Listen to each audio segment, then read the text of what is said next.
በስመ አብ ወወልድ ወመንፈስ ቅዱስ አሐዱ አምላክ አሜን። ይትባረክ እግዚአብሔር አምላከ አበዊነ ቅዱሳን ዘአብጽሐነ እስከዛቲ ሰዓት። እንግዲህ ከመቤታችን ከቅድስተ ቅዱሳን ከንጽሕት ቅድስት ድንግል ማርያም ተማሩ ስንባል ትምህርት ብዙ አይነት ነውና ምን አይነት ትምህርት መማር እንዳለብን የእመቤታችን ሕይወቷ ሁሉ አስተማሪ ነው። ከሕይወቷ ግን በተለይ እንግዲህ እኔም እናንተም ጊዜ የሚወስነን ሰዎች ስለሆንን እንኳን እኔና እናንተ ቅዱሳኑ ሁሉ ምስጋናዋን ሲጽፉ ከሷ በረከት ሲቀበሉ አረፍተ ዘመን ገቷቸው እንጂ የሷ በረከት አልቆባቸው የሷ ጣዕም የሷ ፍቅር በቅቷቸው የሄዱ አባቶች የሉንም አይደለም። ስለዚህ ሁላችንም እንደቻልነው መጠን በተወሰነ ደቂቃ እንነጋገራለን ማለት ነው። መማር ብዙ አይነት ነው። ቅድም እንዳልኳችሁ ትምህርት ተግባራዊ ትምህርት አለ፣ የቃል የጽሑፍ ትምህርት አለ። በተለይ በቤተ ክርስቲያን እንደ ኦርቶዶክሳውያን እንደ ክርስትና እንድንማር የተፈለገው በዋነኝነት የቅዱሳን አባቶቻችንን ሕይወት በሕይወታችን እንድንተገብር ሕይወታቸውን ከሕይወታችን ጋር አንድ እንድናረግ ቤተክርስቲያን ትፈልጋለች። ለዚህ ነው ቅዳሴ ስታስቀድሱ በቅዳሴው መሃል ላይ ምንባብ ለማንበብ ካህኑ ሲወጣ የቅዱሳን አባቶቻችንን ገድላቸውን ዜና ገድላቸውን ለማንበብ ሲወጣ ንፍቅ ካህኑ በውስጥ ሆኖ ስለ አባቶቻችን ስለ ሐዋርያት ይጸልይና ለእኛ እንዲህ ይለናል። እኛም እንደነሱ አንተን እናስደስት ዘንድ ፍለጋቸው እንከተል ዘንድ መሆንን ስጠን ይላል። ፍለጋቸው እንከተል ዘንድ ማለት መንገዳቸው እንከተል ዘንድ ማለት ነው። የእነማንን? አቤት የሐዋርያት አባቶቻችንን ፈለጋቸውን መንገዳቸውን እንከተል ዘንድ እነሱ አንተን እንዳስደሰቱ እኛ ደግሞ አንተን እናስደስት ዘንድ መሆንን ስጠን ብለን እንጸልያለን። ዝም ብለን አይደለም የምናነበው፣ መጻሕፍትን የምናነበው በዚህ በቅዳሴው መሃል ላይ በቅዳሴው ስታስቀድሱ ሰምታችሁ ከሆነ ለእያንዳንዱ ምንባብ ጸሎት እንጸልያለን። ለመጀመሪያው ምንባብ ለቅዱስ ጳውሎስ ጸሎት እንጸልያለን። ለምሳሌ ቅዱስ ጳውሎስ የተጠራበትን መንገድ አስታውሰን እኛም እንድንጠራ እንድንመለስ ልቦናችንን እንዲመልስ አምላክ በሚነበበው ምንባብ አማካኝነት ነፍሳችን እንድትታጠብ እኛ እንድንመለስ በሥጋው ደግሞ ከእሱ ጋር አንድ እንሆን ዘንድ እንጸልያለን። ቤተ ክርስቲያን የምታነበውን ምንባብ በሙሉ ከማንበቡ አስቀድማ ትጸልያለች። ለምን? ከጸሐፊያኑ ሕይወት እንድንሳተፍ። ለምን? ከተነበበው ምንባብ ከተነበበው ቅዱስ ወንጌል አማካኝነት ደግሞ ነፍሳችን እንድትነጻ ለሥጋው ደግሞ የበቃን ለክርስቶስ የተዘጋጀን እንድንሆን ቤተ ክርስቲያን ሁልጊዜ ትጸልያለች። ስለዚህ መማር ሲባል በዋነኝነት የቅዱሳን አባቶቻችንን ሕይወታቸውን መከተል፣ ፍለጋቸውን መከተል፣ ሕይወታቸውን መከተል፣ እነሱን መምሰል ማለት ነው። በክርስትና ሰው ሁሉ እንዲመስለው የተፈለገ ማንም ብቻ ነው። ማንም ብቻ ነው። አቤት የሰውነት ቁና መስፈሪያው ሰው ማለት ማን ነው? ክርስቶስ ነው። ሰው ክቡር ነው ስንል እኮ አስቀድሞ የተሰጠንን የእግዚአብሔር መልክ ካጠንፋን በኋላ ዳግመኛ ክርስቶስ መጥቶ ስለቀደሰው እኮ ነው ሰው ምንድነው ምንለው? ክቡር ነው ምንለው። ሰው ሲባል ማን እያልን ነው ማለት ነው? ክርስቶስ እያልን ነው። የሰውነት መስፈሪያው ቁናው ክርስቶስ ነው። እንድንመስል ሁላችንም በሐዲስ ኪዳን የሚፈለገው ማንን ነው? ክርስቶስ ነው። ክርስቶስን ምሰሉ የተባለ ነገር ግን ክርስቶስ ሰው ብቻ ነው እንዴ? በምስጢረ ሥጋዌ ትምህርታችን ፍጹም ሰው ፍጹም አምላክ። ፍጹም አምላክ ብቻ ነው አይደለም። ፍጹም ምንድን ነው? ሰው ነው። ፍጹም ሰው ብቻ ነው አይደለም። ፍጹም አምላክ ነው። ስለዚህ ከኔና ከናንተ ክርስቶስ የተለየበት አንድ ነገር አለ። እኛ ሁላችን ሩቅ ብእሲ እንባላለን። ሰው ብቻዎች ነን። ብቻ ሰው፣ ሌላ ምንም አይነት ነገር የለብንም። ክርስቶስ ግን ቀዳማዊ የሆነ የእግዚአብሔር አብ ልጅ የድንግል ማርያም ልጅ በምድር አባት የማይፈለግለት በሰማይ እናት የሌለው ነው። ስለዚህ ከክርስቶስ እንድንማር ክርስቶስን እንድንመስል ቢፈለግም ቅሉ ግን ከክርስቶስ የምንለይበት ነገር አለ ማለት ነው አይደለም?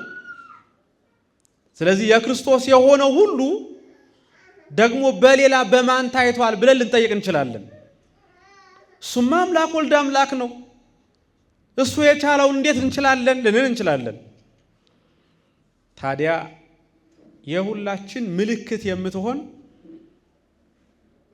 ለሁላችን መመኪያ የተባለች ለቅዱሳን የቅዱስናቸው ዓላማ፣ ለሰማዕታት አክሊላቸው፣ ለመነኮሳት ልክ እንደሚታይ ከሩቅ እንደሚታይ እንደ ዓላማ ተተክላ የምትታያቸው የምትጠራቸው የንጽህናቸው እመቤት ማናት? ቅድስት ድንግል ማርያም ናት። ሁላችንም ከቅድስት ድንግል ማርያም እንድንማር ቅድስት ድንግል ማርያም እንድንመስላት ይፈልጋል ማለት ነው። ለዚህ ምክንያት የለንም። ቅድስት ድንግል ማርያምን እንዳንመስል ምክንያት የለንም። ቅዱስ ጳውሎስን እንዳንመስል ምክንያት የለንም። ቅዱስ ጳውሎስን ምን ያለ? እኔ ክርስቶስን እንደምመስል እናንተ ማንም ምሰሉ፣ ቅዱስ ጳውሎስ እኔን ምሰሉ አለ። ስለዚህ በዓላማ ነው ማለት ነው ምን መስለው። ክርስቶስን እንመስላለን። አዎ ክርስቶስን የመሰሉትን ሁሉ በመምሰል ነው የምንጀምረው። ከዛ መካከል በእውነት ከክርስቶስ በታች በምድር ላይ ያለው ቅድስና ሁሉ ከድንግል ማርያም ውጭ ለማንም አልተሰጠም። በቅዳሴያችን ላይ ታስታውሳላችሁ፣ ታስቀድሳላችሁ አለም ቅዳሴ አይደለም? አደራችሁን ቅዳሴ ማታስቀድሱ እንዳትሆኑ። ቤተ ክርስቲያን ከቅዳሴ ውጭ የለችም። በቅዳሴው ላይ ምንድን ነው የምንለው? ተውህቦ ምሕረት ለሚካኤል፣ ከዛስ ወበስራት ለማ፣ ከዛ ወሀብተ ሰማያት ለማ። አልተለየም። ምን ማለት ነው ትርጉሙ? ለሚካኤል ምን ተሰጠው? ምሕረት። ለገብርኤልስ ማብሰር። ለድንግል ማርያም ሰማያዊ ሀብት፣ የሰማይ ሀብት በሙሉ ለማን ተሰጣት? ለድንግል ማርያም። የድንግል ማርያም ሀብት ሰማያዊ ሀብት ነው። የቅዱሳን መላእክት ሀብት እንኳን አይደለም። ሰማያዊ ሀብት ለድንግል ማርያም ተሰጣት። ስለዚህ ከሁሉ ከፍ ያለች ከፍጥረት ሁሉ የላቀች ፍጹም ንጽሕት ፍጹም ቅድስት እንተ አልባቲ ርኩሰት እርኩሰት የሌለባት ፍጽምት ማናት? ቅድስት ድንግል ማርያም። ምልክት የምትሆነን ለሰው ዘር ሁሉ ምልክት ትሁን ከተባለ ድንግል ማርያም ናት ምልክት የምትሆነው። ከድንግል ማርያም ልንማር የሚገባል ለዚህ ነው። እኛን የመሰለች ግን በቅድስና ከማን የተለየች? ከኛ የተለየች ስለሆነች በንጽህና ከኛ እጅግ የላቀች ከፍ ያለች ከፍጥረት ሁሉ ከፍ ያለች ስለሆነች ኢትዮጵያውያን ሊቃውንት በፍጥረትና በፈጣሪ መካከል አድርገው ይመስሏታል። ከፈጣሪ ምን አሏት? በታች፣ ከፍጥረት ደግሞ በላይ በመካከል ያለች። ፍጥረት ሁሉ እንግዲህ በፍጥረት ሁሉ በላይ ከተባለ ልክ እንደ ሰማይ ማለት ነው አይደል? ሁሉም አንጋጦ ማንም ማየት ይችላል ማለት ነው። ከክርስቶስ በፊት ማንም ማየት ይችላል? ድንግል ማርያምን ማየት አለበት። ከድንግል ማርያም እንድንማር የሚገባን ለዚህ ነው። ድንግል ማርያም ሁላችንንም በፍጥረት ስለምትመስለን ግን ደግሞ ከሁላችን ፍጹም ንጽሕት ስለሆነች ከቅዱሳን አባቶቻችን ምሰሉ ተማሩ ስንባል ቅዱሳንን ምሰሉ ስንባል ምን ማለት ነው? እነሱን እንደው ኮፒ አድርጓቸው ማለት አይደለም። ሰው ሲፈጠር የተሰጠው የተለያየ ጸጋ ነው። የድንግል ማርያም ጸጋ ልዩ ነው። የእናትነት ጸጋ ነው። የኔ ደግሞ ለብቻው ነው። የእናንተም ለብቻው ነው። የሁላችንም የተለየ ነው። ድንግል ማርያም ለእናትነት ነው የተመረጠችው። ከድንግል ማርያም የምንማረው ለተመረጠችበት ለጽድቅ ስራ እንዴት አድርጋ ለእግዚአብሔር መልስ ሰጠች፣ እንዴት አድርጋ ከእግዚአብሔር ጸጋውን ተቀበለች። ምክንያቱም ይህ ለሁላችንም ስለሚሰራ፣ ሁላችንም የራሳችን ጸጋ ስላለን፣ ሁላችንም የራሳችን እንድንሰራው የታዘዘ ስራ ስላለ ወደዚህ ምድር ስንመጣ ልብ በሉ፣ ከኛ መካከል እግዚአብሔር ማንንም እንዲሁ አልፈጠረም። ያ እንዲሁ ዝም ብሎ አልባሌ ሆኖ ተፈጠረ የሚባል የለም። እግዚአብሔር ሰውን ለየው የሚባለው ከእንስሳት አልቆ ሲፈጥረው ሰውን ለይቶታል። ሰው ሆኖ የተፈጠረ ሁሉ ምን አለው ማለት ነው? የተፈጠረበት ዓላማ አለው።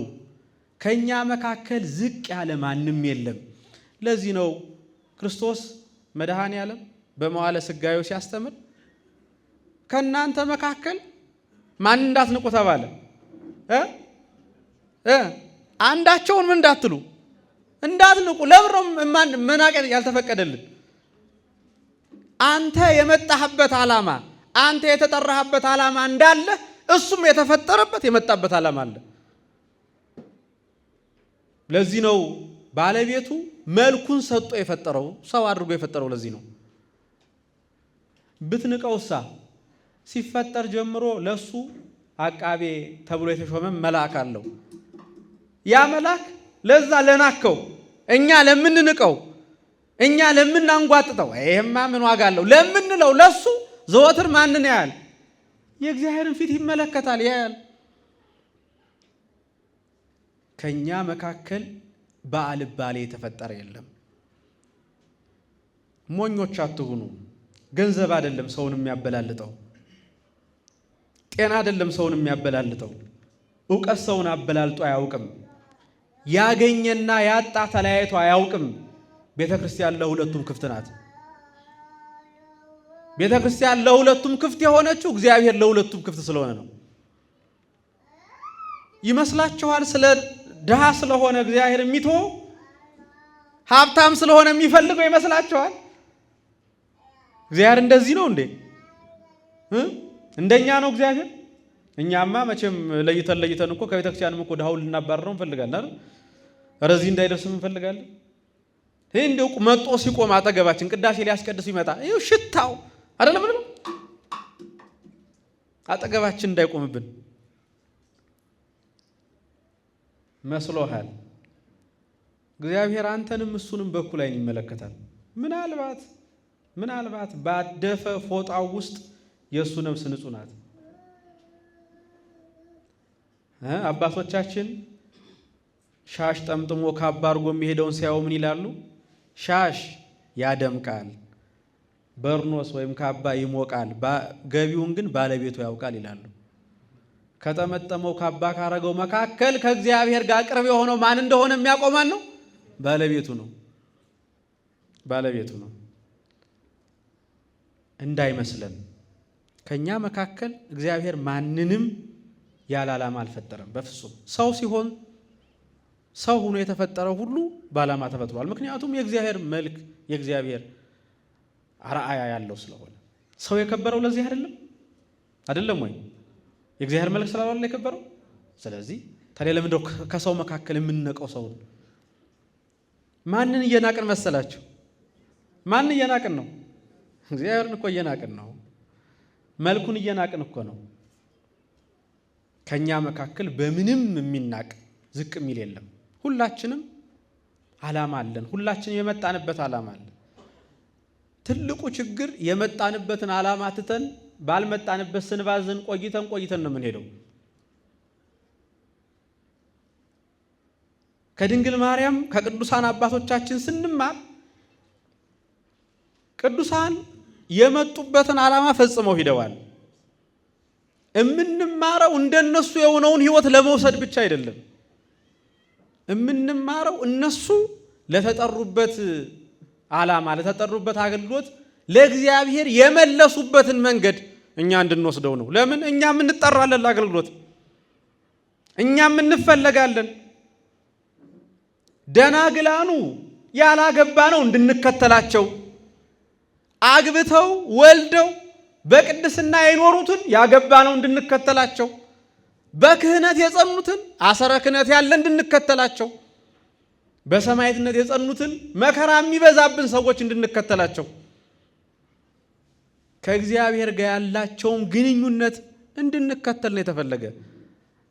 አንድ ባህታዊ የበረሃ ሊቅ ምን አለ ይባላል? በመጨረሻው ዘመን እግዚአብሔር ሲመጣ ለምን ዮሐንስ ወንጌላዊን ለምን ዮሐንስ መጥምቅን አልሆንክም ብሎ አይፈርድብህም። ሁላችን የምንጠየቀው እንደማን ነው? እንደማን ነው የምንጠየቀው? እንደ ራሳችን።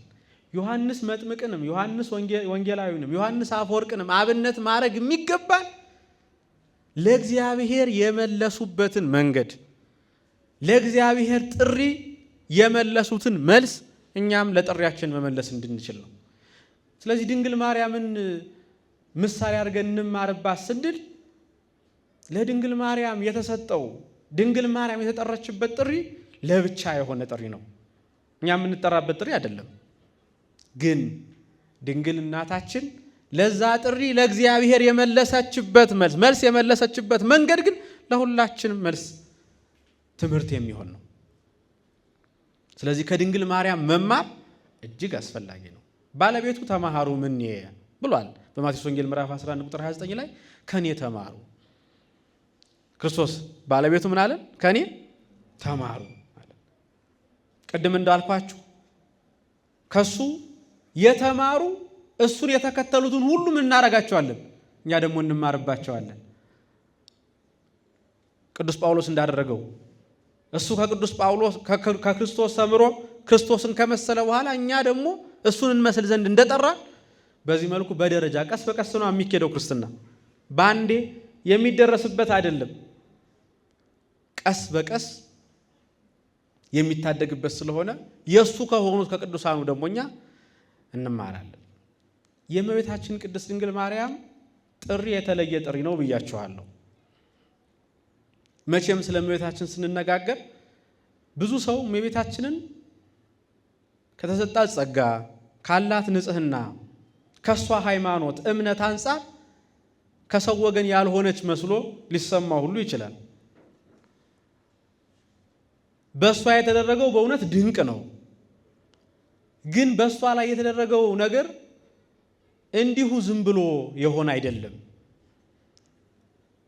የድንግል ማርያም አስተማሪ ሕይወት፣ የእግዚአብሔር መምረጥ፣ የድንግል ማርያም ሃይማኖት፣ የእግዚአብሔር ጸጋ፣ እነዚህ ናቸው በተለየ ሁኔታ ድንግል ማርያም እንድናያት የሚያደርጉን። ይገርማል። ስለ ሃይማኖትና ስለ ጸጋ የሚያወሩት ወንድሞቻችን መናፍቃኑ ድንግል ማርያም ላይ ሲደርሱ ለምን እንደሚዘሉ አይገባኝም። ሁሉ ነገር በማመን ይከወናል አይደለም ያሉት? በጸጋው ድናን አይደለም የሚሉት? ድንግል ማርያም ያላት ሀብት ሁለቱ ነው። የእሷ እምነት፣ የእግዚአብሔር ጸጋ። ይሄ የተገለጠ በድንግል ማርያም ነው። ለዚህ ማሳያ የምትሆን ድንግል ማርያም ናት። ሰይጣን ግን አያችሁ ማስተማሪያውን ይነሳል። መድኃኒት አይደለም ይነሳው። እግዚአብሔር ሲጣላ ብትር አይቆርጥም ያረጋል እንጂ ነገሩ እንዳይጥም ይባላል። በሽተኛውን ከባለ መድኃኒቱ እንዳይገናኝ ያደርገዋል ማለት ነው። ለሚሉት ነገር እኮ ተገቢ ማሳያ ድንግል ማርያም ናት። ግን ድንግል ማርያም ከተያዘች ወደ ክርስቶስ የሚደረገው ጉዞ ስለሚቀል መዳኛውን ይከለክልባቸዋል። በነገራችን ላይ ድንግል ማርያም ዛሬ እንዳየነው ዛሬ እንደምናከብራት በቅድስተ ቅዱሳን የምትኖር ታቦት ናት። ድንግል ማርያም ምንድን ናት? ታቦት ናት። አማናዊት ታቦት ናት። ታቦት ደግሞ በውስጡ ነው የሚቀመጠው አይደል? በውጭ አይደለም።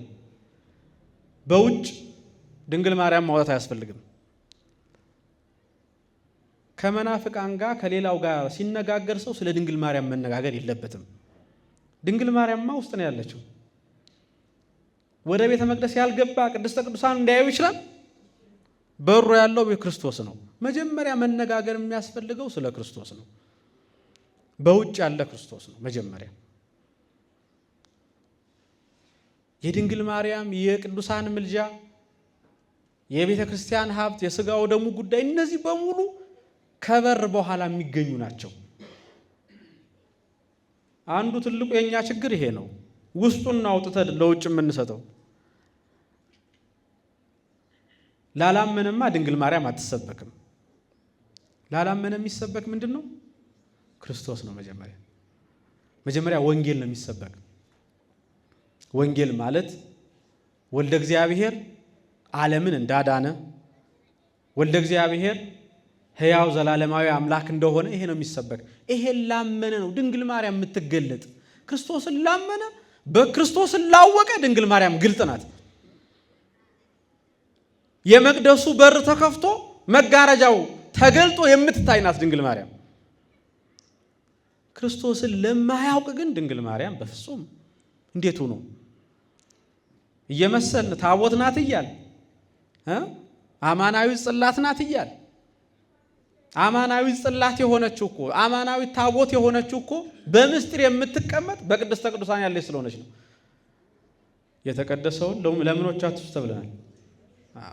የመጀመሪያው የኛ ዘመን ችግር ይሄ ነው። ከምን መጀመር እንዳለበት አናውቅም። ንግግር መጀመር ያለበት ከመጽሐፍ፣ ንግግር መጀመር ያለበት ከክርስቶስ ነው። ይሄን ላመነ ነው የድንግል ማርያም ነገር የሚገለጠው። ከተገለጠም በኋላ የሚገባው ስለ ክርስቶስን ለሚያውቅ ሰው ድንግል ማርያምን ማየት፣ ድንግል ማርያምን መመልከት፣ የድንግል ማርያምን ክብር ማወቅ ይሄ ቀላል ነው። እኛ ሁላችን በጥምቀት ልጅነት አግኝተን ክርስቶስን አምላክ ወልድ አምላክ ስላልን ነው እሷን እማ አምላክ ወላዲተ አምላክ የምንላት። በክርስቶስ ማመን የሚገለጥ የድንግል ማርያም ክብር ነው። ስለዚህ መጀመሪያ ምንድነው የሚቀድመው ማለት ነው? ላላመነ መቅደም ያለበት ስለማውራት ነው፣ ስለ ክርስቶስ መነጋገር። ድንግል ማርያምማ በመቅደስ ያለች ሚስጥር ናት። ክርስቶስን ልጇን ካመነ በኋላ ተገልጦ የሚያውቃት የሚረዳት ናት። ማርያም ፊደል አይደለም እንላት? ኢትዮጵያውያን ሊቃውንት ፊደል ናት ብለዋል። ማርያም በንጽህና ምን ተብላለች? በንጽህና ነው የተጻፈችው፣ ፊደል ናት። ድምፅ የማያውቅ ሰው ፊደል ማወቅ ይችላል? መለየት ይችላል? አይችልም። መጀመሪያ ድምፅ መለየት አለበት። ስለዚህ የድንግል ማርያም ነገር አስተማሪ የሚሆን መሪ የሚሆን ወኮነት መራሄ ለሃይማኖት አባይ ለደገኛይቱ ሃይማኖት መሪ ፊት አውራሪ ሆነች ይችላል በሃይማኖት አበው ዮሐንስ አፈወርቅ። ደገኛ ሃይማኖት ለተባለችው መሪ ሆነች። ደገኛይቱን ሃይማኖት የምትመራ ናት ድንግል ማርያም። ወኮነት መራሄተ ለሃይማኖት አባይ ደገኛይቱን ሃይማኖት መርታ የምታሳይ። ስለዚህ በደገኛ ሃይማኖት ያልሆነ ሰው ሊመራ በፍጹም አይችልም። የእመቤታችን ገና ከጽንሰቷ ጀምሮ ያለ ህይወቷ በሙሉ ለኛ አስተማሪ ነው። እስቲ የተወሰኑትን ብቻ አንስተን እንዴት ከኛ ህይወት ጋር ተማሩ አይደል ያልነው? ስለዚህ ተማሩ ስለተባል ለህይወታችን እንዴት ትምህርት እንደሚሆን እንመልከት። አዎ ብዙ መጻሕፍት ትሕትናዋን ለምሳሌ በቅዳሴ ማርያም ናጥሪእንከ አርምሞ ወትዕግስት ብለዋል አባቶቻችን። ከመ ማርያም እንደ ማርያም አርምሞና ትዕግስትን ምን እናድርግ? ገንዘብ እናድርግ። አሁን ግን ይሄ አርምሞ ትዕግስት በራሱ መብራራት አለበታ፣ ሊብራራ ይገባዋል። ትሕትናዋን ገንዘብ እናድርግ ብለናል። ይሄ ሊብራራ ይገባዋል አይደለም? ስለዚህ እስቲ በህይወቷ የተወሰኑ ትምህርቶችን ለማየት እንሞክር። የመጀመሪያው የድንግል ማርያም የተቀደሰ በንጽህና በሕግ በሆነ ሩካቤ የሆነ ጽንሰት ነው። ጽንሰቷን በተመለከተ በቅዳሴ ማርያም ኦ ማርያም አኮ በፍትወተ ደነዝ ዘተጸነስኪ፣ እመቤቴ ሆይ አንቺስ በኃጢአት በሆነ ሩካቤ የተጸነሽ አይደለሽም፣ አላ ሩካቤ ዘበሕግ እምሃና ወኢያቄም ተወለድኪ፣ በሕግ በሆነ ሩካቤ ከሐናና ከኢያቄም ምናልሽ ተወለድሽ እንጂ ብሎ ሊቁ በቅዳሴው ነግሮናል። የድንግል ማርያም መጸነስ በቅድስና የሆነ ነው። እንዴት ደስ የሚል አነጋገር ነው! ዛሬ በምናፍርበት ዘማውያን ዝሙት እያልን በምንጠራው ግብሩ አንድ በሆነ ግን በንጽህና በሆነ ተራክቦ የተጸነሽ ተባለች እመቤታችን። የሰው ልጅ በሕይወቱ እግዚአብሔርን የሚገልጥ ከሆነ የትኛውም የሕይወት ክፍሉ የተቀደሰ ነው። የረከሰ የሚባል ሕይወት የለውም። ከአካላችን መካከል ቅዱስ ጳውሎስ እንዳለው የረከሰ የሚባል አካል የለህም እንዳለን በሕይወታችንም የረከሰ የሚባል ሕይወት የለም። ከማን ጋር እስከሆን ድረስ? ከማን ጋር? ከእግዚአብሔር ጋር እስከሆን ድረስ። ጋብቻ ምንድን ነው? መኝታውስ ንጹሕ ነው። መኝታውን ንጹሕ የሚያደርገው ምንድን ነው? የቅድስት ሐናና የቅዱስ ኢያቄምን መኝታ ንጹሕ ያደረገው ምንድን ነው? አቤት ምንድን ነው? የተቀደሰ ጋብቻ እኮ ነው። ቅዱስ ጋብቻ በሕግ አይደለ ያለው? ሕግ ማለት ቅዱስ ጋብቻ ማለት ነው። ቅዱስ ጋብቻ ደግሞ ከቤተ ክርስቲያን ውጭ የለም። ከቤተ ክርስቲያን ውጭ አለ እንደ ቅዱስ ጋብቻ? ቤተ ክርስቲያን ይሄ ወንድ ይሆን የተባለው በሙሉ ባል ሊሆን አይችልም። ወንድነትና ባልነት የተለያዩ ነገሮች ናቸው። ወንድ የሆነ ሁሉ ካህን ይሆናል እንዴ? ክህነት ሌላ ነው አይደለም? ባልነትም እንደዚሁ ነው። ወንዱን ጊዜ ደርሷል ብሎ ካጠገቡ የምትሆነውን አጋሩን ይዞ ሲመጣ ቤተ ክርስቲያን ባርካ ያንን ወንድ የተባለው ምን ታረገዋለች? ባል ታረገዋለች። ባል የምታረግ ቤተ ክርስቲያን ናት። ባርካ የቤተ ክርስቲያን ቡራኬ ነው ባል የሚያደርገው ወንድን። ጋብቻ ተቋም አይደለም። ጋብቻ ምስጢር ነው። ተቋም ዝም ብሎ በሁለት ነገር የሚመሰረት ነው። ቤተ ክርስቲያን ጋብቻ ምስጢር ስለሆነ ነው አይደለም እንዴ? ያስተማረቻችሁ ምን ብላ ነው? ምስጢረ ተክሊል ብላ ያስተማረቻችሁ። ጋብቻ ምን ስለሆነ?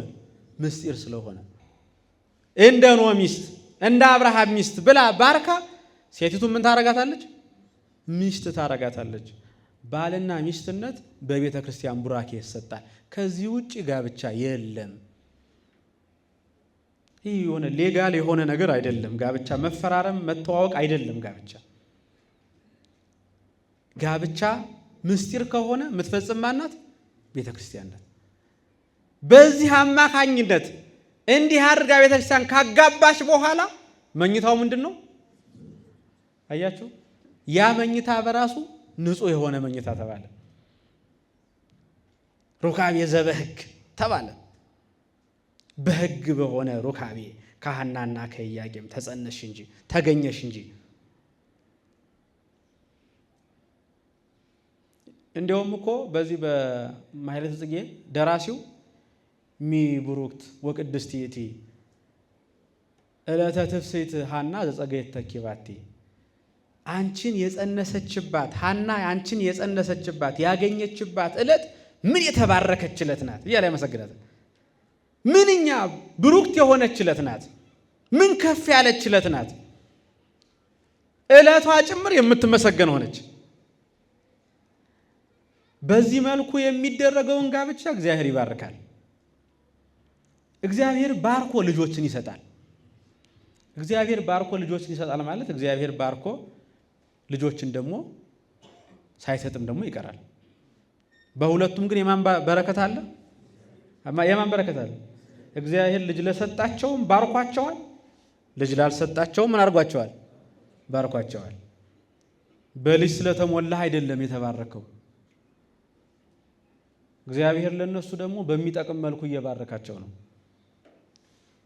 የሚጠቅመውን የሚያቅማል ነው እንዴ? በኪዳን ጸሎታችን ኪዳን አታደርሱም እንዴ?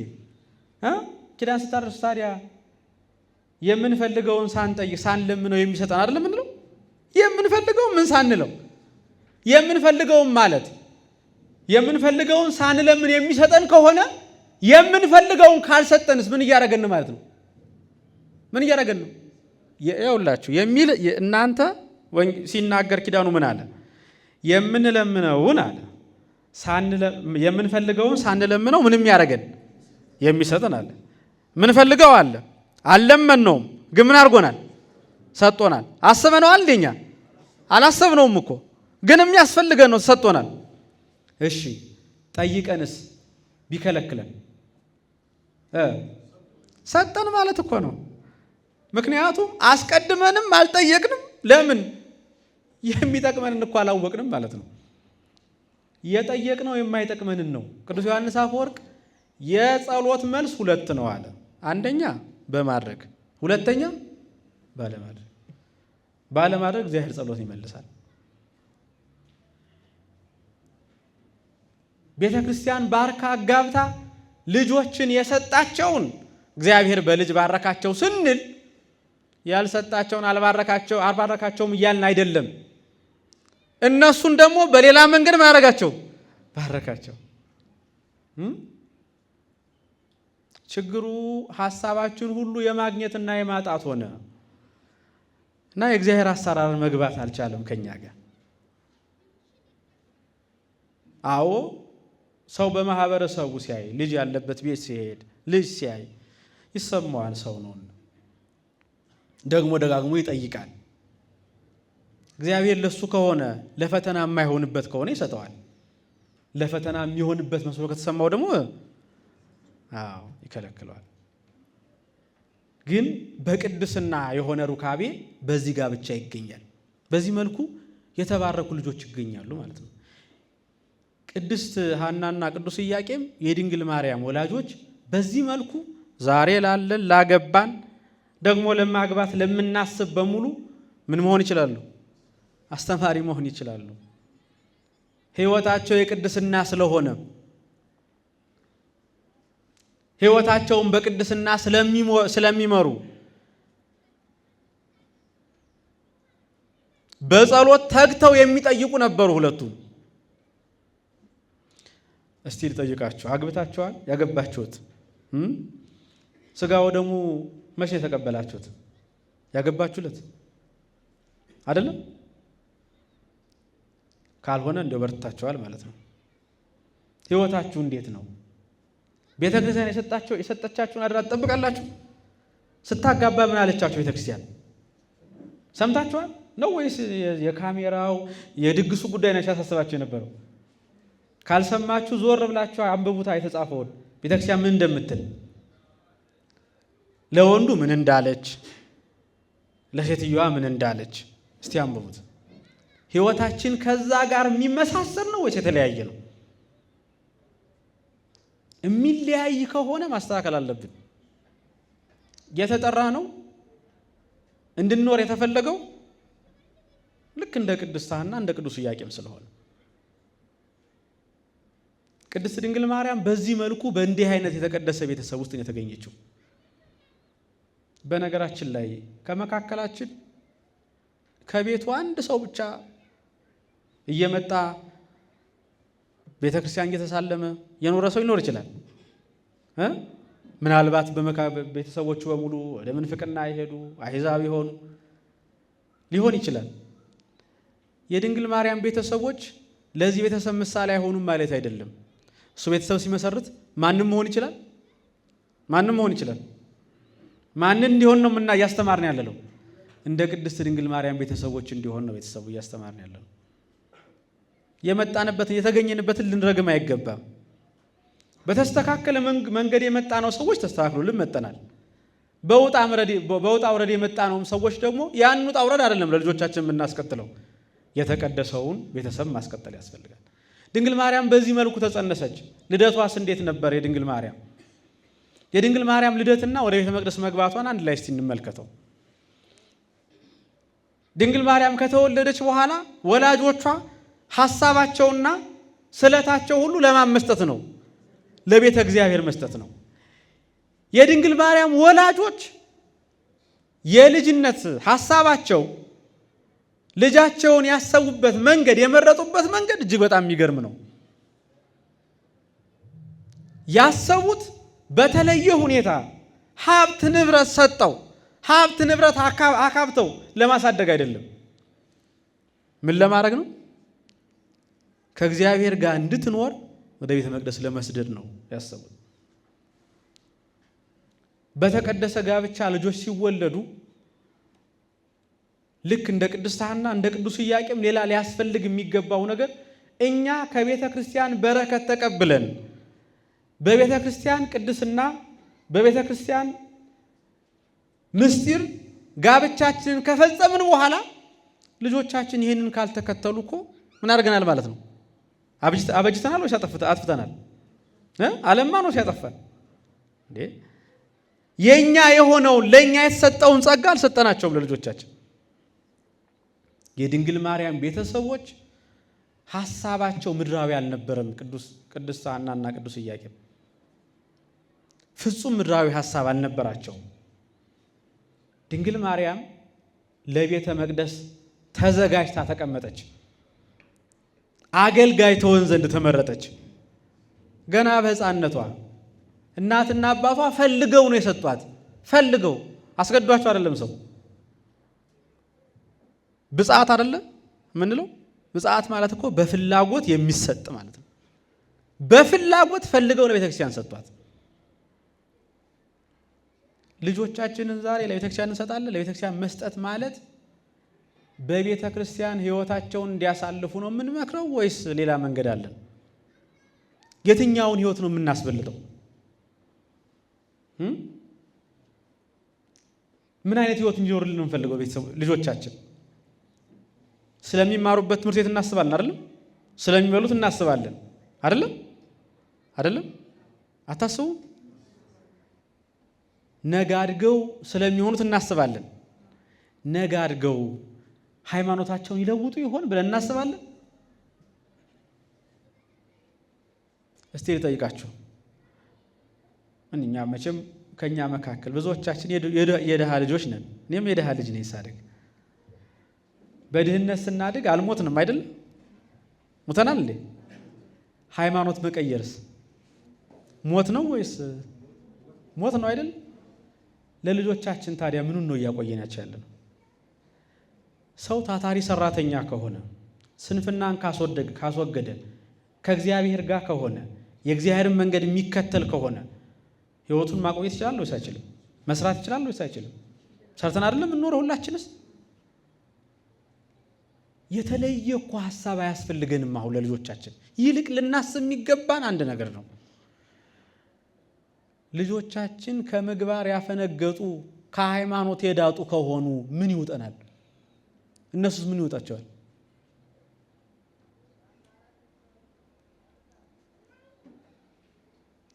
ትልቁ አሳሳቢውና ልናስብበት የሚገባው ነገር እኮ ይሄ ነው። የድንግል ማርያም እናትና አባት እነዛ ቅዱሳኑ በቅዱስ ጋብቻ በተመሰረተ ቤተሰብ የሚኖሩት ለድንግል ማርያም ያሰቡት ከእግዚአብሔር ጋር መኖርን ነው። የመጀመሪያው ሐሳባቸው ይሄ ነው። ስለዚህ ድንግል ማርያም በብጽዓት ተሰጠች። አሁን እስካሁን ድረስ ያየነው በቤተሰቦቿ የሆነውን ነው። ድንግል እመቤታችን በቤተ መቅደስ ስትኖር የቤተ መቅደስ አገልጋይ ሆና የኖረች ናት። የቤተ መቅደስ አገልግሎት የተለየ መሰጠት የሚፈልግ አገልግሎት ነው።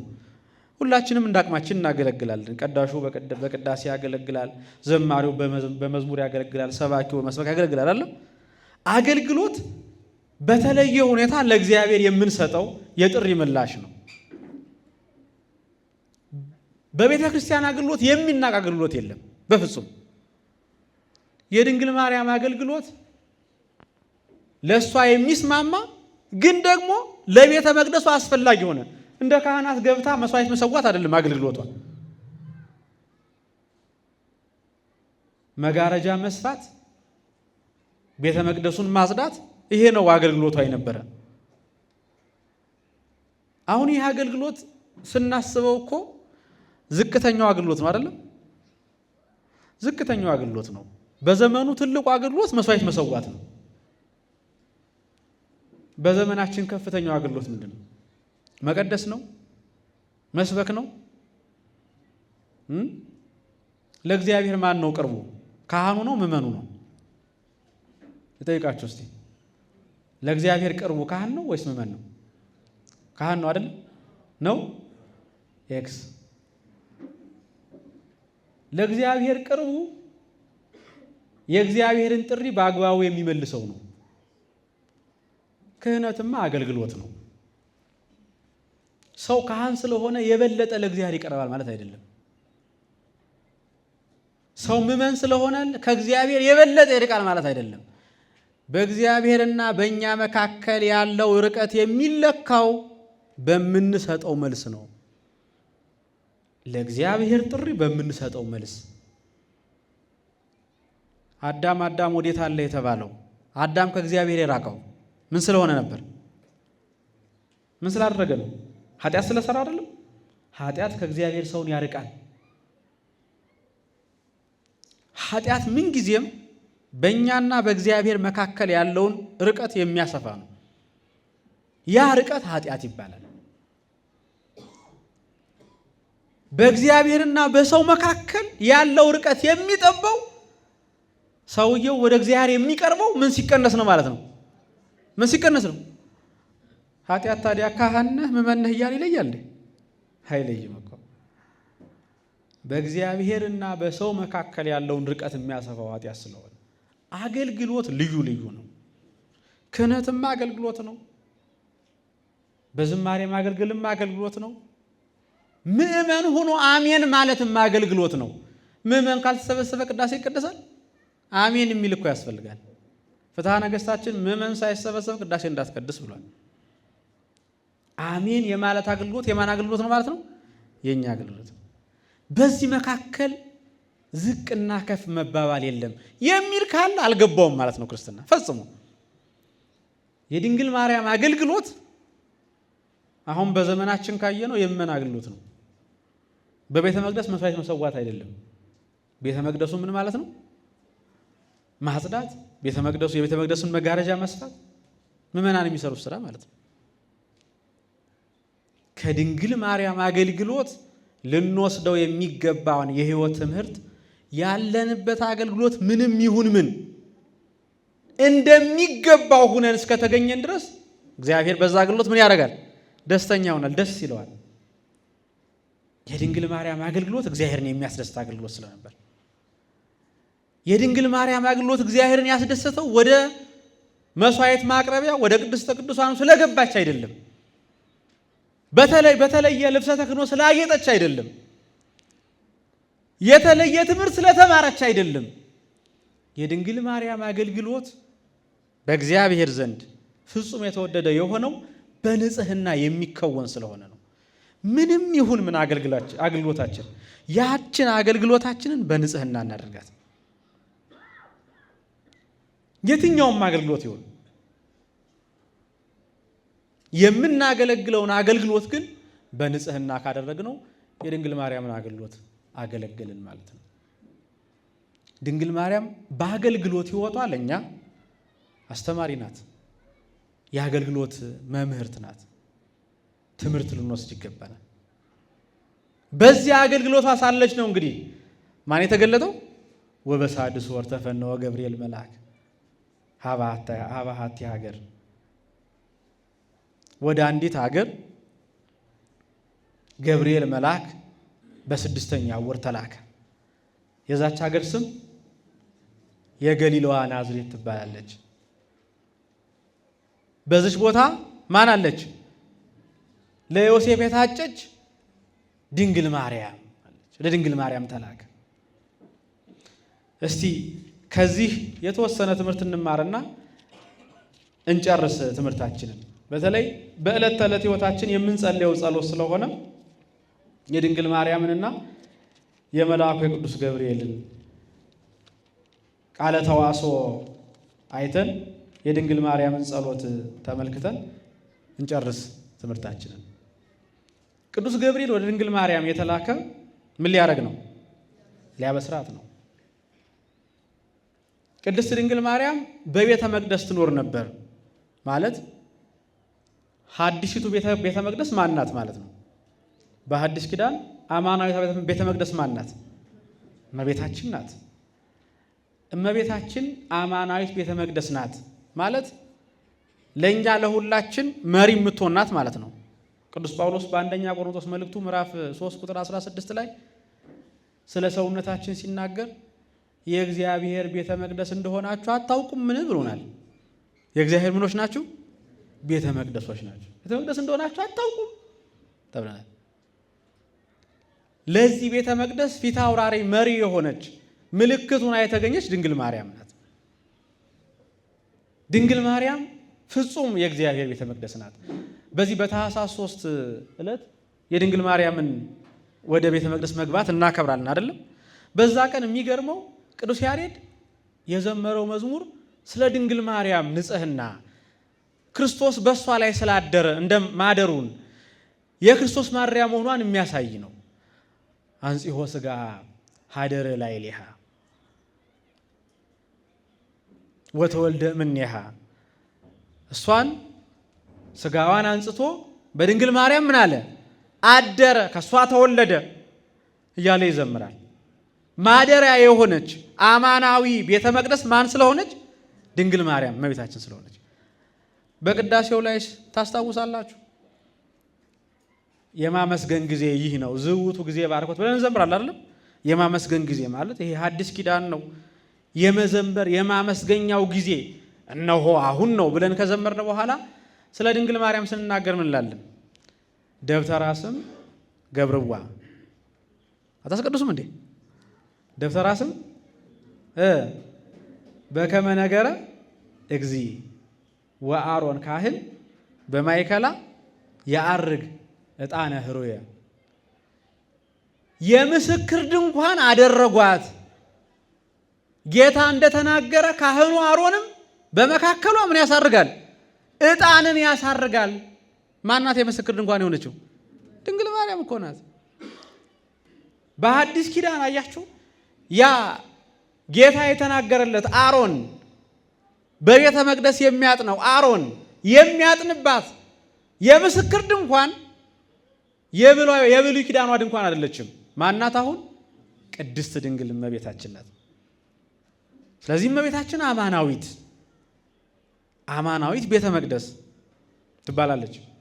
በዚች በአማናዊቷ ቤተ መቅደስ ነው እንግዲህ ማን የተገኘው? ቅዱስ ገብርኤል የመጣው። ቅዱስ ገብርኤል ሲመጣ የሚያበስርበትን መንገድ ተመልከቱት። በእጁ ምን ይዟል? አበባ ይዟል። ያለፈው ዘመን ላይ በዘመነ ጽጌ ምን እያልን ነበር ስንዘምር የነበረው? ሀለፈ ክረምት ቆመ በረከት ተሰርገወት ምድር በስነ ጽጌያት። እነሆ ክረምት አለፈ፣ በረከት በምድር ላይ ተተከለ። ምን ታየ? ምድር በአበባ ተጌጠች። ረግረግ ባለበት ቦታ አበባ አይበቅልም። ጠፍ መሬት መሆን አለበት።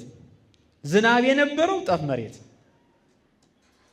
ቅዱስ ገብርኤል ልክ እንደ ኖህ ርግብ፣ ያቺ የኖህ ርግብ በዙሪያው በዓለም ላይ ሁሉ የነበረው ውሃ ጎደለ፣ አዲስ ዘመን መጣ ስትል ዝንጣፊ ይዛ መጣ እንዳበሰረችው፣ ቅዱስ ገብርኤል ደግሞ እነሆ ክርስቶስ ሊገለጥ ነው፣ አበባ ካንቺ ሊገኝ ነው፣ የኃጢአት ዘመን ሊያበቃ ነው ሲል በእጁ አበባ ይዞ ወደ ድንግል ማርያም መጣ።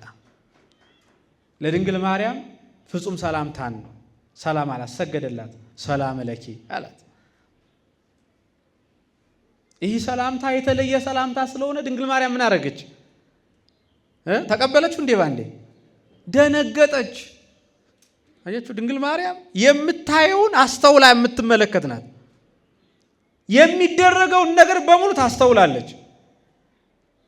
የተደረገላት ሰላምታ እጅ መንሻው ምን ያለ ነው? የተለየ ነው። እንዲህ ያለ የምስጋና እጅ መንሻ እንደምን ለኔ ይደረግልኛል? ክርስቲያን ሁል ጊዜ የሚያየውን ነገር ከሁለት ከሶስት ቦታ የሚያይ ጠርጣራ ነው። ቅዱስ ጳውሎስ ሁሉን መርምሩ መልካሙን ያዙ ብሎናል። በሕይወታችን የሚሆነውን በአካባቢያችን የሚሆነውን በእኛ አእምሮ የሚመጣውን ሐሳባችንን ጭምር ልንመረምር ይገባል። መርማሪዎች መሆን አለብን።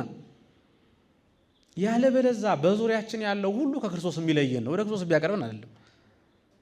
ይህ ዓለም ከክርስቶስ ጋር ለመሆን በሰላም የሚያሰናብተን ዓለም አይደለም። እንኳን ለእኛ ቀርቶ ለክርስቶስ ራርቷል። እንዲህ ዓለም ታዲያ ለክርስቶስ ያልሆነ ዓለም ለእኛ የሚሆን ዓለም ይመስላችኋል? ለባለቤቱ ያልሆነ ዙሪያችን ሁሉ በግድ በጥርጥር የተሞላ መሆን አለበት። ድንግል ማርያም በተለየ እጅ መንሻ ሰላም መባሏን በሚገባ እንዲሁ ዝም ብላ አልተወችውም። ታዝባ ተመልክታ ለምን ብላ ጠየቀች። በሕይወታችን የሚደረገውን ነገር ለምን ብለን ጠይቀን እናውቃለን?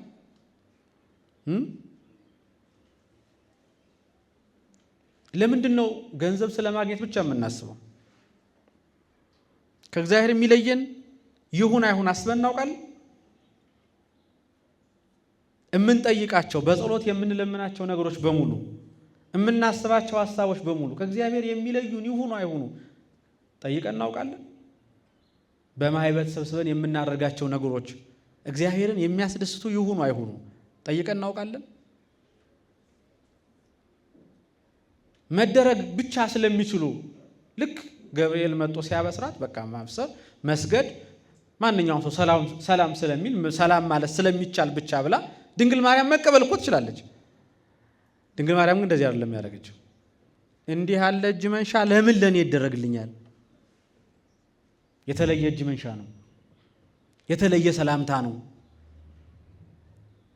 ሁለት አይነት ነው ሰላምታ። አንደኛው በትዕቢት ጠልፎ የሚጥል ነው። ሁለተኛው የክብር ሲሆን ቦታውን የሚያገኝ ነው። ሰላም የሚባለውም ሰው አይገባኝም ይላል የክብር ከሆነ። በክብር በእውነት የሚሆን ሰላምታ ከሆነ የድንግል ማርያም ሐሳብ ልክ አባትና እናቷን ቅዱስ ሔዋንና ቅዱስ አዳምን ያሳተ ዲያብሎስ ሊያስታት የመጣ መስሎ ስለተሰማት በጥርጣሬ ተመለከተችው። ቅዱስ ገብርኤል በመካከል ምን አላት? ማርያም ሆይ አትፍሪ፣ የተላኩት ከማን ነው? እንዲህ አይነቱ ሰላምታ ሰላም ያልኩሽ ከእግዚአብሔር ዘንድ ባለሟልነትን አግኝተሻልና ይህ ሰላምታ የሚገባሽ ነው። የሚገባሽ ሰላምታ ደግሞ የሆነው እንዲሁ ዝም ብሎ አይደለም። ከእግዚአብሔር ዘንድ አንቺ ምን አግኝተሻል? ባለሟልነትን አግኝተሻል። ባለሟልነት ያለሽ ነሽ።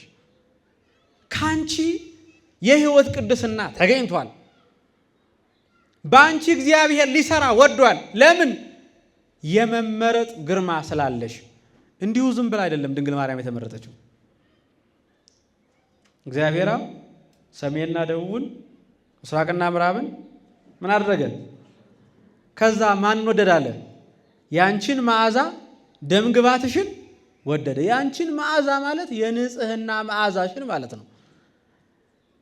የትህትና መዓዛሽን፣ የቁጥብነት መዓዛሽን፣ የአገልግሎት መዓዛሽን ምን አደረገ? ወደደ። ለመመረጥ የሚያበቃ ንጽህና ድንግል ማርያም ዛ ተገኘች። ከድንግል ማርያም ንጽህናማ ያልተማርን ከማን ልንማር እንችላለን? ከድንግል ማርያም ትህትናማ ያልተማርን ከማን ልንማር እንችላለን? እግዚአብሔር በእሱ ዘንድ ባለሟል እንባል ዘንድ የሚያስመርጠንን አገልግሎት በድንግል ማርያም አሳይቶናል። በእኛ ዘንድ ያለ ሀብት፣ በእኛ ዘንድ ያለ መመካት፣ በእኛ ዘንድ ያለ እውቀት፣ በእኛ ዘንድ ያለ ውበት፣ በእኛ ዘንድ ያለ መኮፈስ፣ ይሄ ሁሉ በእግዚአብሔር ዘንድ ባለሟልነትን አያስገኝም። ቢያስገኝ ኑሮ በእግዚአብሔር ዘንድ ባለሟልነትን የሚያገኙት በወቅቱ የነበሩት ሊቀ ካህን፣ በወቅቱ የነበረው ንጉሥ ነበር። በእግዚአብሔር ፊት ባለሟልነትን ያገኘችው ግን ማን ናት? የ15 ዓመት ብላቴና እመቤታችን። ለምን? ንጽህና፣ ቅድስናና ትህትና በድንግል ማርያም ስለተገለጠ። እግዚአብሔር ደግሞ የሚመርጠውና የሚስበው እግዚአብሔር ለመለየት የሚጠቀምበት ብቸኛው ደግሞ መንገድ በትህትናና በቅድስና ያጌጠን ሰብእና ስለሆነ ንጹሕ የሆነች ድንግል ማርያም ተመርጣለችና ደስ ይበልሽ፣ ደስተኛይቱ ሆይ ደስ ይበልሽ። አስቀድሞ ደስተኛ ነሽ አላት።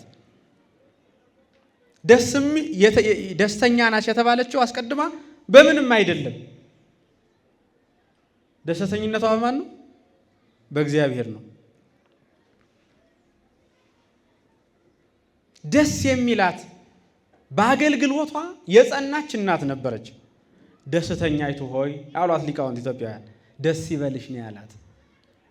ደስተኛ ነበርሽ፣ ደስ ይበልሽ። በእግዚአብሔር ዘንድ ምን አግኝተሻልና?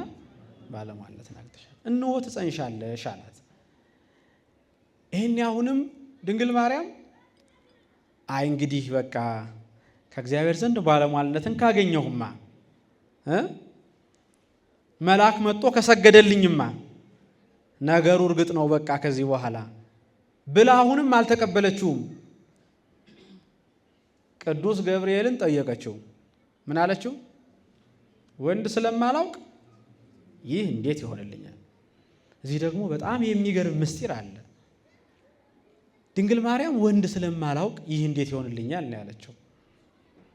በድንግል ማርያም አይምሮ ውስጥ እንኳን አግብቶ የማኖር እሳቤ የለም። ለእግዚአብሔር ተለይታ የለም።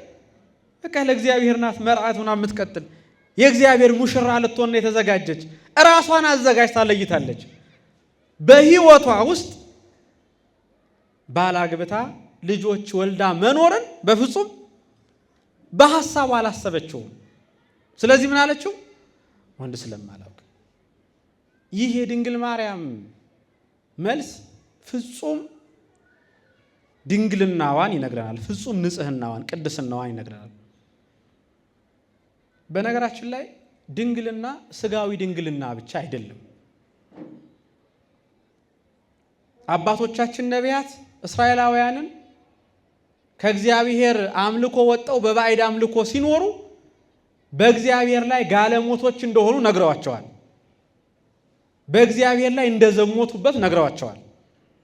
አመንዝራነት ይባላል። ባዕድ አምልኮ በራሱ ምንድን ነው? አመንዝራነት ነው። ባዕድ አምልኮ አመንዝራነት ነው ሲባል ለጣዖት አቁሞ ለጣዖት መስገድ ብቻ ማለት አይደለም። ለገንዘብ መስገድ አመንዝራነት ነው። ለእውቀት መስገድ አመንዝራነት ነው። ሰው ታዲያ ዛሬ የሚጠላለው ለዚህ አይደለም? ለምን ጠላው? ሰውን ማንን ስላመለከ ነው? ሰውን አርዶ የሚጥለው ዶሮ እንኳን ሲታረድ በሀገራችን ፈጽሞ በአንድ ይለያል እንዴ አንገቱ? እንደዛ ይደረጋል? ዛሬ በሀገራችን አንገት ተቀልቶ እንዲወድቅ የሚያደርገው እንዲህ አይነቱ ጭካኔ ከየት መጣ? በነገራችን ላይ ቤተ ክርስቲያን ለነዛ ጨካኞች ጭምር ነው የምትጸልየው። ምክንያቱም እነዛ ሰዎች ከሰውነት ነው የወጡት። እግዚአብሔር በአርአያ እግዚአብሔር ፈጥሯቸው ሳለ ከሰውነት ጎዳና ወጥተው በጭካኔ መንገድ በተኩላነት መንገድ ላይ ነው ያሉት። ቤተ ክርስቲያን የምትጸልየው አራጆቹ ካራቸውን ጥለው ወደ እግዚአብሔር እንዲመለሱ ነው፣ ሰው እንዲሆኑ። የተጠሩት ለሱ ነዋ። የተፈጠሩት ለሰውነት ነዋ። በሰውነት ክብር ነው የተፈጠሩት። ወደ ሰውነት እንዲመለሱ ትጸልያለች ቤተክርስቲያን።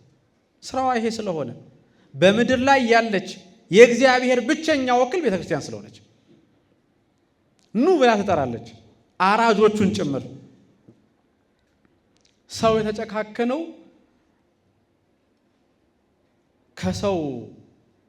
ከሰው ላይ ቂም በቀል ይዞ የሚገል የሆነው ከእግዚአብሔር ውጭ የሚያመልከው ነገር ስላለ ነው። እሱም የመጀመሪያው ምንድን ነው? ገንዘብ። ሁለተኛው ትዕቢት ነው። ይህ አመንዝራነት ነው። በሕይወታችን ከእግዚአብሔር እኩል ያስቀመጥ ነው፣ አብልጠን የወደድ ነው፣ ተንሰፍስፈን የምንጠብቀው ነገር ካለ እያመለክ ነው። ባዕድ አምልኮ ደግሞ እግዚአብሔር ቀናተኛ አምላክ አይደለም። ስለዚህ ድንግል ማርያም ወንድ ስለማላውቅ ስትል የድንግል ማርያም ቅድስና የድንግል ማርያም ድንግልና የሚመሰከረው ፍጹም ድንግልና ስለሆነ ነው። ድንግል ማርያም እግዚአብሔርን ከማምለክ ውጪ ሌላ ሐሳብ ኑሯት አያውቅም። የመጀመሪያው ይሄ ነው ትልቁ። በነገራችን ላይ ሰው እግዚአብሔርን በማምለክ ውስጥ ካለ ስጋዊውን ድንግልና መጠበቅ ይችላል። ስጋዊ ድንግልና አይደለም መሰረታዊ ነገር። ስጋዊ ድንግልና የሚጠበቀው ማንም በመፍራትና ማንም በማክበር ነው። ከእግዚአብሔር ጋር ያለንን ግንኙነት በማሰብ ነው። መጀመሪያ ሊቀርም የሚገባው ያኛው ነው ማለት ነው። መንፈሳዊው ድንግልና መጠበቅ አለበት። ድንግል ማርያም ፍጹም ንጽሕት ፍጹም ድንግል ናት ስንል በሁለት ወገን ድንግል ስለሆነች ነው። በስጋ ድንግልና ድንግል፣ በህሊና ድንግልና ምን ድንግል ስለሆነች። ስለዚህ ወንድ ስለማላውቅ ይህ እንዴት ይሆንልኛል አለችው ቅዱስ ገብርኤል። የመልአኩ መርቻ መንገድ አንድ ብቻ ነው። አሁን ድንግል ማርያም የጠየቀችው ጥያቄ ትክክለኛ ጥያቄ ነው። እግዚአብሔር ከሷ ጋር የሚሰራ ከሆነ ፈቃዷን ፈጽሞ ነው የሚሰራው አይደለም? ፈቃዳችንን ተጋፍቶ አይሰራም እግዚአብሔር ከኛ ጋር። እግዚአብሔር ከኛ ጋር የሚሰራ አምላክ ነው። ፈቃዳችንን ልንሰጠው ያስፈልጋል። ከኛ ጋር ሲሰራ ግን የኛን መብት ተጋፍቶ አይሰራም። ድንግል ማርያም በንጽህና መኖር ፍላጎቷ ነው። እግዚአብሔር ደግሞ አንድያ ልጁ ከማን እንዲወለድ ፍላጎቱ ነው? ከድንግል ማርያም እንዲወለድ። ስለዚህ ምን አላት ቅዱስ ገብርኤል? አይ አንቺ እንደምታስቢው አይነት አይደለም። ይሄ የሚወለደው ከሶስቱ ቅዱስ አንዱ ቅዱስ ነው። የልዑል ኃይል ይጋርድሻል፣ መንፈስ ቅዱስ ያጸናሻል። በአንቺ የሚደረገው በማንም ሆኖ የሚያውቅ አይደለም። ቅዱስ ኤፍሬም ደግሞ እንደነገረን እንደ ንብ በድምፅ መጽነስ ነው አለን። በቅዳሴ ማርያም ጽፈውታል ሊቃውንቱ። እንደ ንብ በድምፅ የሆነ ጽንስ። ንብ በተራክቦ ሳይሆን ድምፅ በማሰማት በጆሮ ትጸንሳለች። የድንግል ማርያም ጽንስ እንደዚሁ እንደ ንብ በድምፅ ብቻ። አዎ ከመላኩ ብስራት ሰማች፣ ወዲያውኑ ይኩነኒ አለች፣ ይሁንልኝ አለች። ልክ ድንግል ማርያም ይሁንልኝ ባለች ቅጽበት እግዚአብሔር ወልድ አካላዊ ቃል ከድንግል ማርያም ከስጋዋ ስጋ ከነፍሷ ነፍስ ነስቶ የዕለት ጽንስ ሆኖ ተጸነሰ። የድንግል ማርያምን ቃል ጠበቀ እግዚአብሔር። እግዚአብሔር ምን ያህል ድንቅ አምላክ ቢሆን ነው! እግዚአብሔር ሰውን ሊያድነው እኮ አስቀድሞ ነው መንገዱን ያዘጋጀው። ይህን መንገድ ካዘጋጀው በኋላ ግን ድንግል ማርያምን ከመረጠ በኋላ የድንግል ማርያምን እሽታ ጠበቀ። አንድ ሊቅ ምን አለ? ልክ ፍጥረታት ሲፈጠሩ ብርሃን ይሁን ብሎ እግዚአብሔር ፈጠረ አይደለም? በእግዚአብሔር ድምፅ ብርሃናት ተፈጠሩ፣ በእግዚአብሔር ቃል ብርሃናት ተፈጠሩ። ልክ እንደዚህ እግዚአብሔር በቃል ፍጥረታትን የፈጠረ እሱ ከድንግል ማርያም ስጋን ሊነሳ በወደደ ጊዜ ግን የማንን ቃል ጠበቀ? የድንግል ማርያምን ይሁን የሚለውን ቃል ጠበቀ። ድንግል ማርያም በድንግል ማርያም ላይ የተደረገው ነገር በሙሉ ለእኛ ትምህርት ነው ሲባል የእግዚአብሔርን ቸርነት አብሮ የሚያሳይ ትምህርት ነው። እግዚአብሔር በሕይወታችን ይሰራል። አዎ ይሰራል። እግዚአብሔር በሕይወታችን ሲሰራ ከእኛ ጋር ሆኖ ነው የሚሰራው። የኛ የሆነውን ነገር በሙሉ ሳይጋፋ ይሰራል። ከኃጢአት በስተቀር ከሱ ጋር ሊያስተባብረን የሚችለውን በሙሉ ይፈቅዳል እግዚአብሔር። ከዛ በኋላ ለተጠራንበት ዓላማ እግዚአብሔር የፈቀደውን ስራ ይሰራል። የኛ ግን ትብብር ይፈልጋል። የኛን ድምፅ ይጠብቃል። ይሁንልኝ እስክትል ድረስ መጠበቁ ይሄን ያመለክታል። ከዚህ በኋላ የምናገኘው የድንግል ማርያምን ጸሎት ነው። ሁላችሁም ጸሎት በጸለይን ቁጥር እንጸልየዋለን አይደል? የድንግል ማርያምን ጸሎት አስበነው እናውቃለን? ምን ብላን የጸለየችው ብለን አስበን እናውቃለን? ድንግል ማርያም ጸሎቷን ስትጀምር ገና ተአብዮ ነፍሴ ለእግዚአብሔር፣ ነፍሴ እግዚአብሔርን ታላቅ ታደርገዋለች፣ ታከብረዋለች። ወተታሐሰይ መንፈሴ በአምላኬ ወመድኃኒቴ፣ መንፈሴም በመድኃኒቴና በአምላኬ ደስ ይላታል።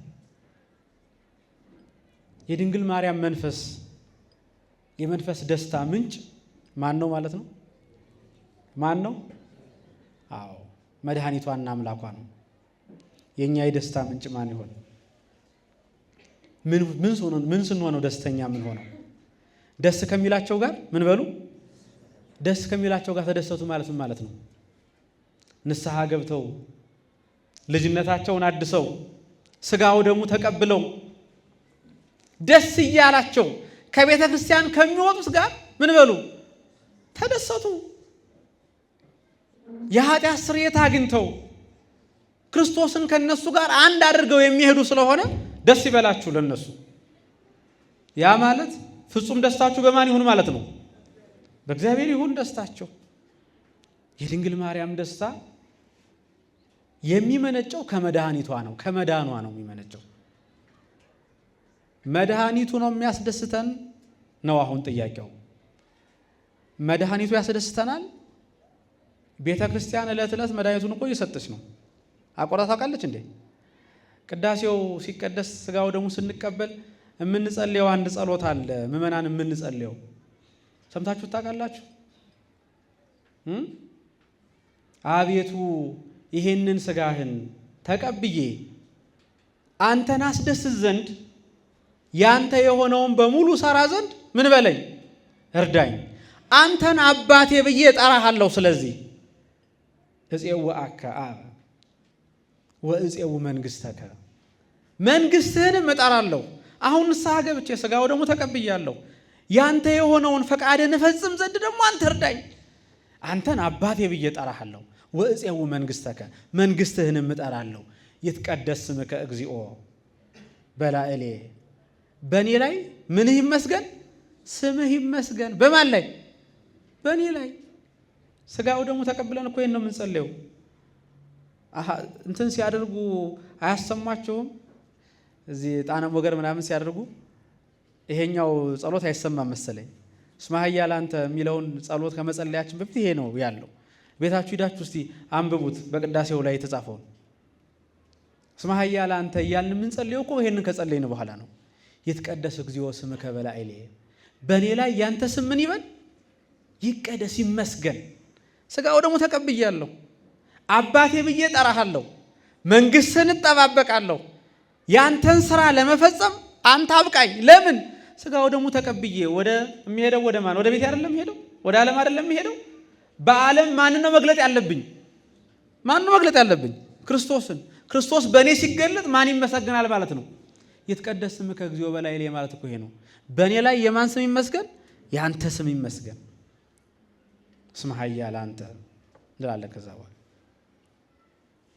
ሥጋው ደግሞ ተቀብለን እየጸለይን የምንሄደው ይሄንን ጸሎት ነው። ለምን? በመድኃኒታችን ደስ እያለን ስለምንሄድ። ደስታችን ፍጽምና የሚያገኘው የኃጢአት ስርየት አግኝተን ሥጋው ደግሞ ስንቀበል ከእግዚአብሔር ጋር ስንሆን ነው። ከክርስቶስ ጋር ከሆነ በኋላ ሰው ቢቸገር ቢጨነቅ እንኳን ከማን ጋር ነው? እንደ ቅዱስ ዳዊት እኮ አለ አንተ ከኔ ጋር ካለ ክፉን ከማን ጋር ካለ? ከኔ ጋር ካለ አይደል ያለው። በሕይወታችን ክፉ እንዳንፈራ ከፈለግን ከማን ጋር ነው መሆን ያለብን? ከክርስቶስ ጋር ነው። ለሱ ደግሞ ብቸኛው መንገድ ሌላ ምንም አይደለም። ቤተ ክርስቲያን ዕለት ዕለት እየሰዋች ነው። ንስሐ ግቡ፣ ከክርስቶስ ጋር ምን በሉ? ታርቃችሁ አንድ ሁኑ፣ አንድ ላይ ኑሩ። እንዴ አሁን እኮ ችግሩ በሽታችን እናውቀዋለን። በሽታችን የታወቀ ነው። መድኃኒቱንም ደግሞ እናውቀዋለን። ከዛስ እንዴት ብሎ እንገናኝ? መድኃኒትና እኛ በነገር በብዙ ነገር ተከቦ ማንነታችን ወደ መድኃኒቱ ለመቅረብ በፍጹም ድሃና ገበያ አልገናኛለ ይባላል። ድሃው ድሃ ሆኖ ሳለ ደህና ገበያ ቢያገኝ ሸምቶ የሚበላው ድሃና ገበያ ካልተገናኘ ድሃውም ጾሙን ያድራል፣ ገበያውም ደግሞ ተፈቶ ያድራል። ኃጢአተኛ በደለኛ የሆንኛና መድኃኒት ልንገናኝ ይገባል። ድንግል ማርያም በመድኃኒቴ ደስ ይላታል ነፍሴ ያለች። መድኃኒት ያገኘ ሰው እንደ ድንግል ማርያም በደስታ ይዘምራል። የባሪያይቱን መዋረድ አይቷልና ብላቴና ሆና ሳለ ድንግል ማርያም የ15 ዓመት ብላቴና ሆና ሳለ የእሷን መዋረድ አልናቀም። በቤተ መቅደስ የምትሰራውን አገልግሎት አልናቀም። ማን ተገኘ በእሷ ዘንድ? ይኸውላችሁ በእኛ አገልግሎት ውስጥ አሁን በምናገለግለው አገልግሎት ውስጥ በንጽህና ይሁን እንጂ አገልግሎታችን ማን ይገኛል? እግዚአብሔር ይገኛል። ድንግል ማርያም የኔን የባሪያይቱን መዋረድ አልናቀም፣ አከበረኝ እንጂ አለች እኮ። የሰንበት ቤት አገልግሎት ትንሽ አገልግሎት አይደለም። በንጽህና ካገለገል ነው እንኳን ደብራችንን ሌላውን ልንቀይር እንችላለን። የሚጠበቀው ግን እንደ ድንግል ማርያም የተሰጠንን በንጽህና ማገልገል። የድንግል ማርያም አገልግሎት የንጽህና አገልግሎት በመሆኑ በዚህ መልኩ ድንግል ማርያምን ሳይንቅ መገኘቱን አመሰገነች። ድንግል ማርያም የባሪያይቱን መዋረድ አልናቀም። እነሆ ከዛሬ ጀምሮ ትውልድ የሆነ ሁሉ ማን ያመሰግናል? ማን ያመሰግናል? ትውልድ ከሆነ ዘንዳ አሉ ሊቃውንት ሲተረጉሙ ማን ያመሰግናል አሉ? እመቤታችንን ያመሰግናል። ዘላለም ድንግል ማርያምን እያመሰገን ከትውልድነት ሳንጎል እንድንኖር የእግዚአብሔር መልካም ፈቃድ ይሆንልን። የድንግል ማርያም ሕይወት በሙሉ አስተማሪ ነው። አሁን እኔ ያነሳዋቸው ነገሮች በሙሉ እኔንም እናንተንም ስናንብ ስንጸልይ እያስተዋልን እንድንጸልይ ለማድረግ ያክል ነው። ከዚህ በኋላም ከድንግል ማርያም መማርን አናቁም። ከድንግል ማርያም የሚማር ሰው ክርስቶስን ይመስላል። እግዚአብሔር አምላካችን ከድንግል ማርያም ተምረን ከክርስቶስ ጋር አንድ ሁነን በንስሐ ተመላልሰን በሥጋው ደሙ ከቤተ ክርስቲያን ከክርስቶስ ጋር አንድ ሁነን የክብሩ ወራሾች የስሙ ቀዳሾች እንድንሆን የእሱ መልካም ፈቃድ ይሁንልን። ወስብሐት ለእግዚአብሔር። ይቆየን። መልካም በዓል ይሁንልን።